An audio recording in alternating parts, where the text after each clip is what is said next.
The Invisible Man by H.G. Wells.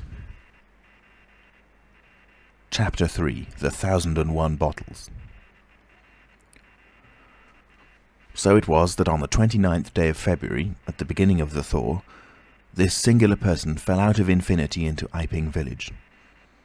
Next day his luggage arrived through the slush, and very remarkable luggage it was. There were a couple of trunks indeed, such as a rational man might need, but in addition there were a box of books, big, fat books, of which some were just in an incomprehensible handwriting, and a dozen or more crates, boxes and cases, containing objects packed in straw, as it seemed to Hall, tugging with a casual curiosity at the straw, glass bottles.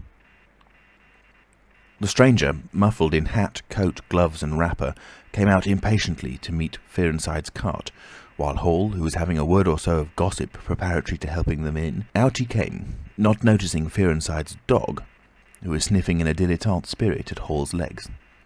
"Come along with those boxes," he said. "I've been waiting long enough."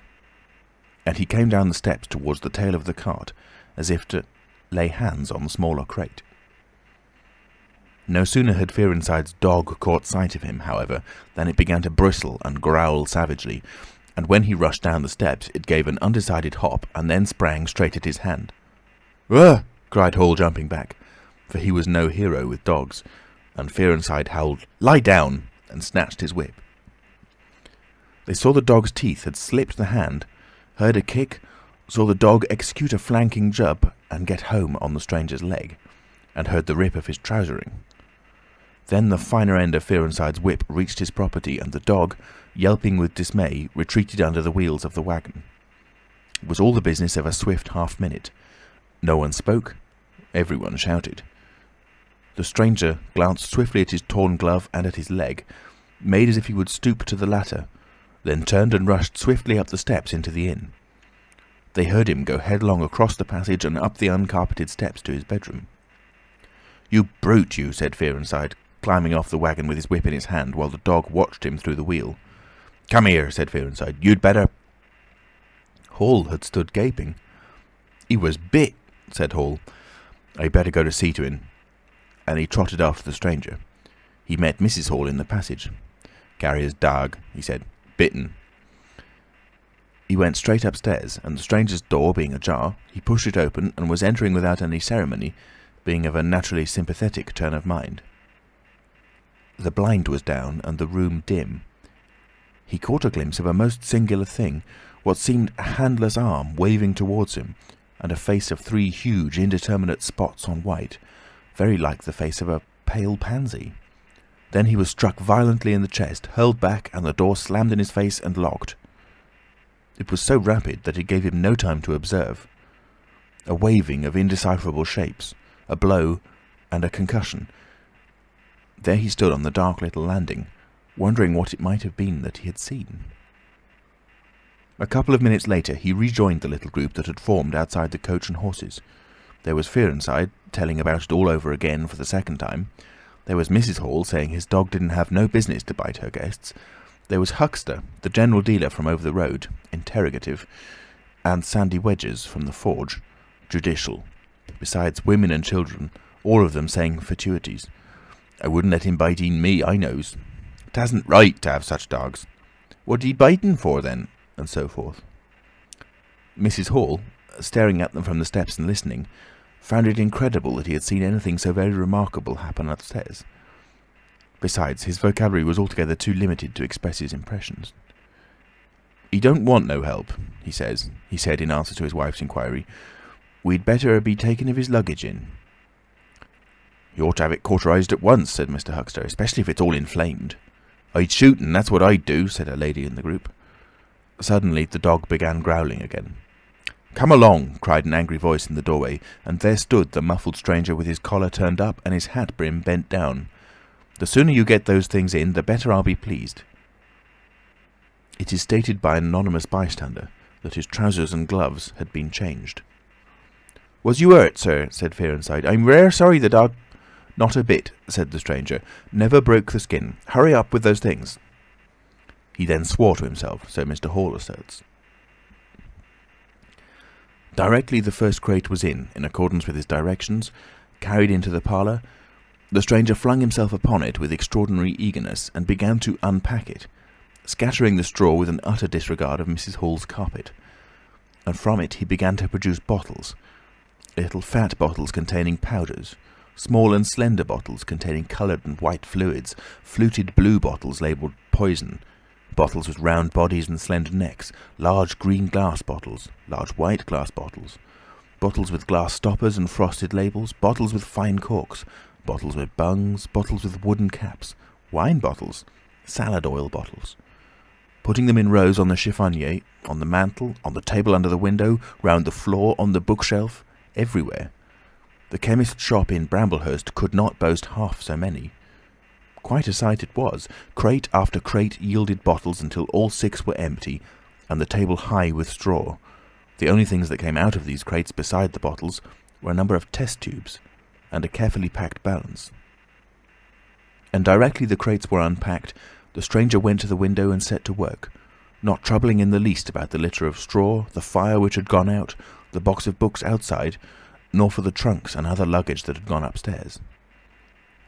When Mrs. Hall took his dinner to him, he was already so absorbed in his work, pouring little drops out of the bottles in test tubes, that he did not hear her until she had swept away the bulk of the straw and put the tray on the table, with some little emphasis perhaps, seeing the state that her floor was in. Then he half turned his head and immediately turned it away again. But she saw he had removed his glasses. They were beside him on the table, and it seemed to her that his eye sockets were extraordinarily hollow. He put on his spectacles again and then turned and faced her. She was about to complain of the straw on the floor when he anticipated her. "I wish you wouldn't come in without knocking," he said in the tone of abnormal exasperation that seemed so characteristic of him. "I knocked, but seemingly—" "Perhaps you did. But in my investigations, my really very urgent and necessary investigations, the slightest disturbance, the jar of a door, I must ask you—" "Certainly, sir. You can turn the lock if you're like that, you know. Any time." "A very good idea," said the stranger. "This straw, sir, if I can be so bold as to remark—" "Don't. If the straw makes trouble, put it down in the bill." And he mumbled at her, words suspiciously like curses. He was so odd, standing there, so aggressive and explosive, bottle in one hand and test tube in the other, that Mrs. Hall was quite alarmed. But she was a resolute woman.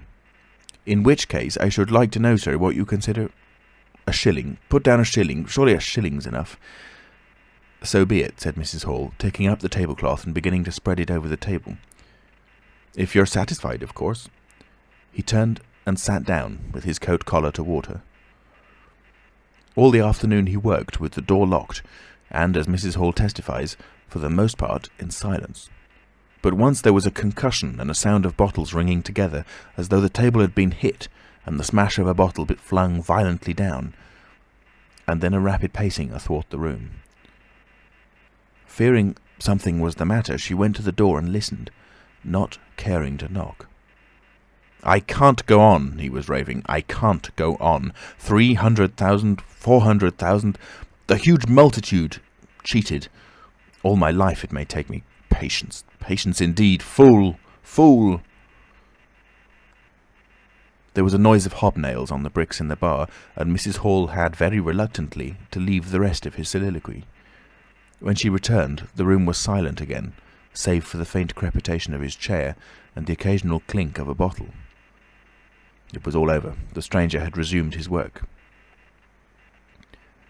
When she took in his tea, she saw broken glass in the corner of the room under the concave mirror, and a golden stain that had been carelessly wiped. She called attention to it.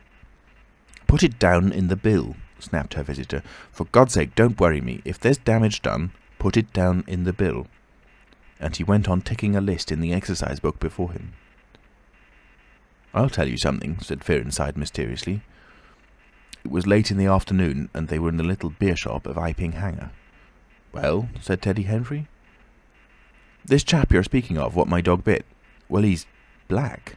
Leastways his legs are. I seed through the tear of his trousers and the tear of his glove.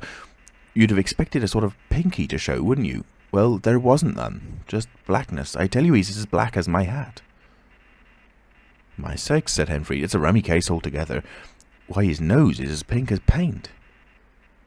That's true, said Fearnside. I knows that, and I tell you what I'm thinking. That man's a piebald, Teddy, black here and white there in patches. And he's ashamed of it. He's a kind of half-breed, and the colours come off patchy instead of mixing. I've heard of such things before, and it's the common way with horses, as anyone can see. Chapter 4. Mr. Cuss interviews the stranger.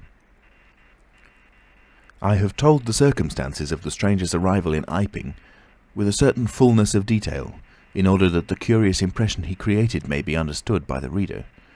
But, excepting 2 odd incidents, the circumstances of his stay until the extraordinary day of the club festival may be passed over very cursorily.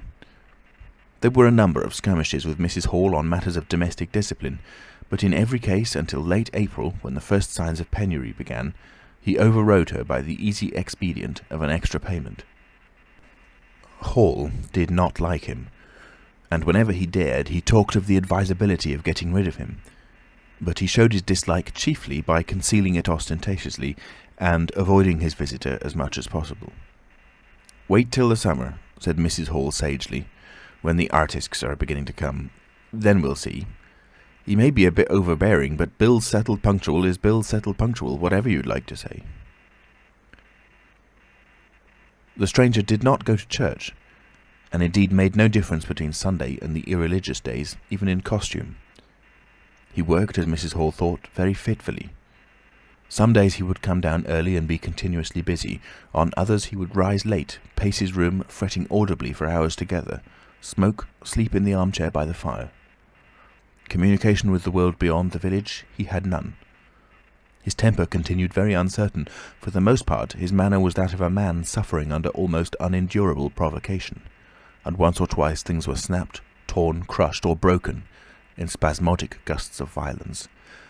He seemed under a chronic irritation of the greatest intensity. His habit of talking to himself in a low voice grew steadily upon him, but though Mrs. Hall listened conscientiously, she could make neither head nor tail of what she heard. He rarely went abroad by daylight, but at twilight he would go out, muffled up invisibly, whether the weather were cold or not, and he chose the loneliest paths and those most overshadowed by trees and banks. His goggling spectacles and ghastly bandaged face under the penthouse of his hat came with a disagreeable suddenness out of the darkness upon 1 or 2 home-going labourers, and Teddy Henfrey, tumbling out of the scarlet coat one night at 9:30, was scared shamefully by the stranger's skull-like head. He was walking hat in hand, lit by the sudden light of the opened inn door. Such children as saw him at nightfall dreamt of bogies, and it seemed doubtful whether he disliked boys more than they disliked him, or the reverse. But there was certainly a vivid enough dislike on either side. It was inevitable that a person of so remarkable an appearance and bearing should form a frequent topic in such a village as Iping. Opinion was greatly divided about his occupation. Mrs. Hall was sensitive on the point. When questioned, she explained very carefully that he was an experimental investigator, going gingerly over the syllables as one who dreads pitfalls. When asked what an experimental investigator was, she would say with a touch of superiority that most educated people knew such things as that, and would thus explain that he discovered things. Her visitor had had an accident, she said, which temporarily discoloured his face and hands, and, being of a sensitive disposition, he was averse to any public notice of the fact. Out of her hearing there was a view largely entertained that he was a criminal trying to escape from justice by wrapping himself up so as to conceal himself altogether from the eye of the police. This idea sprang from the brain of Mr. Teddy Henfrey. No crime of any magnitude dating from the middle or end of February was known to have occurred. Elaborated in the imagination of Mr. Gould, the probationary assistant in the National School, this theory took the form that the stranger was an anarchist in disguise, preparing explosives, and he resolved to undertake such detective operations as his time permitted. These consisted for the most part in looking very hard at the stranger whenever they met, or in asking people who had never seen the stranger leading questions about him. But he detected nothing. Another school of opinion followed Mr. Fearnside, and either accepted the piebald view or some modification of it, as, for instance, Silas Durgan, who was heard to assert, if he chooses to show himself at fairs, he'll make his fortune in no time, and, being a bit of a theologian, compared the stranger to the man with the one talent. Yet another view explained the entire man by regarding the stranger as a harmless lunatic. That had the advantage of accounting for everything straight away. Between these main groups there were waverers and compromisers. Sussex folk have few superstitions, and it was only after the events of early April that the thought of the supernatural was first whispered in the village. Even then it was only credited among the women folk. But whatever they thought of him, people in Iping on the whole agreed in disliking him. His irritability, though it might have been comprehensible to an urban brain worker, was an amazing thing to these quiet Sussex villagers. The frantic gesticulations they surprised now and then, the headlong pace after nightfall that swept him upon them round quiet corners, the inhuman bludgeoning of all tentative advances of curiosity, the taste for twilight that led to the closing of doors, the pulling of blinds, the extinction of candles and lamps. Who could agree with such goings-on? They drew aside as he passed down the village, and when he had gone by, young humourists would go up with coat collars and down with hat brims, and go pacing nervously after him in imitation of his occult bearing. There was a song popular at the time called "The Bogeyman." Miss Satchell sang it in the schoolroom concert in aid of the church lamps, and thereafter, whenever one of the two villages were gathered together and the stranger appeared, a bar or so of this tune, more or less sharp or flat, was whistled in the midst of them. Also, belated little children would call "Bogeyman" after him, and make off tremulously elated. Cuss, the general practitioner, was devoured by curiosity. The bandages excited his professional interest. The report of the 1,001 bottles aroused his jealous regard. All through April and May he coveted an opportunity of talking to the stranger, and at last, towards Whitsuntide, he could stand it no longer, but hit upon the subscription list for a village nurse as an excuse. He was surprised to find that Mr. Hall did not know his guest's name. "He give a name," said Mrs. Hall, an assertion which was quite unfounded, "but I didn't rightly hear it." She thought it seemed so silly not to know the man's name. Cuss rapped at the parlour door and entered. There was a fairly audible imprecation from within. "Pardon my intrusion," said Cuss, and then the door closed and cut Mrs. Hall off from the rest of the conversation. She could hear the murmur of voices for the next 10 minutes, then a cry of surprise, a stirring of feet, a chair flung aside, a bark of laughter, quick steps to the door, and Cuss appeared, his face white, his eyes staring over his shoulder. He left the door open behind him, and without looking at her, strode across the hall and went down the steps, and she heard his feet hurrying along the road. He carried his hat in his hand. She stood behind the door, looking at the open door of the parlour. Then she heard the stranger laughing quietly, and his footsteps came across the room. She could not see his face where she stood. The parlour door slammed, and the place was silent again. Cuss went straight up to the village to Bunting, the vicar. "Am I mad?" Cuss began abruptly as he entered the shabby little study. "Do I look like an insane person?" "What's happened?" said the vicar, putting the ammonite on the loose sheets of his forthcoming sermon. "The chap at the inn—" "Well?" "Give me something to drink," said Cuss, and he sat down.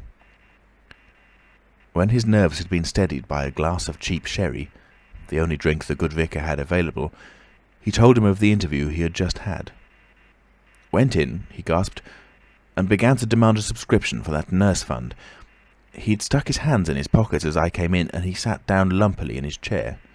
Sniffed. I told him I'd heard he took an interest in scientific things. He said yes. Sniffed again. Kept on sniffing all the time, evidently recently caught an infernal cold. Well, no wonder, wrapped up like that. I developed the nurse idea, and all the while kept my eyes open. Bottles, chemicals, everywhere. Balance, test tubes in stands, and a smell of evening primrose. Would he subscribe? Said he'd considered it. Asked him, point blank, was he researching? Said he was. A long research? Got quite cross. A damnable long research, said he, blowing the cork out, so to speak. Oh, said I. And out came the grievance. The man was just on the boil, and my question boiled him over. He had been given a prescription, a most valuable prescription, although what for he wouldn't say. Was it medical? Damn you, what are you fishing after? I apologised. Dignified sniff and cough. He resumed. He'd read it. 5 ingredients. Put it down, turned his head. Draught of air from window lifted the paper. Swish, rustle. He was working in a room with an open fireplace, he saw. Saw a flicker, and there was the prescription burning and lifting chimney-wood. Rushed towards it just as it whisked up the chimney. So, just at that point, to illustrate his story, out came his arm. Well? No hand. Just an empty sleeve. Lord, I thought, that's a deformity.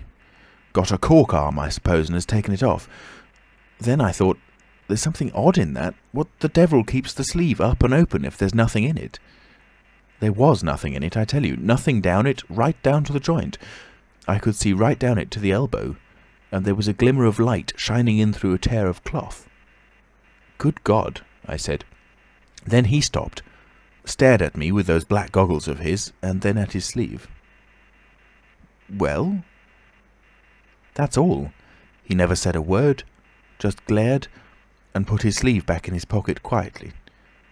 I was saying, said he, that there was the prescription burning, wasn't I? Interrogative cough. How the devil, said I, can you move an empty sleeve like that? Empty sleeve? Yes, said I, an empty sleeve. It's an empty sleeve, is it? You saw it as an empty sleeve? He stood up right away. I stood up too. He came towards me in 3 very slow steps and stood quite close. Sniffed venomously. I didn't flinch, though I'm hanged if that bandaged knob of his and those blinkers aren't enough to unnerve anyone coming quietly up to you. You said it was an empty sleeve, he said. Certainly, I said. At staring and saying nothing, a barefaced man, unspectacled, starts scratch. Then very quietly he pulled his sleeve out of his pocket again and raised his arm towards me as though he would show it to me again. He did it very, very slowly. I looked at it. Seemed an age. Well, said I, clearing my throat, there's nothing in it. I had to say something. I was beginning to feel frightened. I could see right down it. He extended it straight towards me, slowly, slowly, just like that, until the cuff was 6 inches from my face. Queer thing to see an empty sleeve come at you like that. And then, well, something, exactly like a finger and thumb it felt, nipped my nose. Bunting began to laugh. There wasn't anything there, said Cuss, his voice running up into a shriek at the there. It's all very well for you to laugh, but I tell you I was so startled I hit his cuff hard and turned around and cut out of the room. I left him. Cuss stopped. There was no mistaking the sincerity of his panic. He turned round in a helpless way and took a second glass of the excellent Vicar's very inferior sherry. When I hit his cuff, said Cuss, I tell you it felt exactly like hitting an arm. And there wasn't an arm. There wasn't the ghost of an arm. Mr. Bunting thought it over. He looked suspiciously at Cuss. It's a most remarkable story, he said. He looked very wise and grave indeed. It's really, said Mr. Bunting with judicial emphasis, a most remarkable story. End of chapter 4. Recorded in Nottingham, England on the 13th of March 2006 by Alex Foster. www.alexfoster.me.uk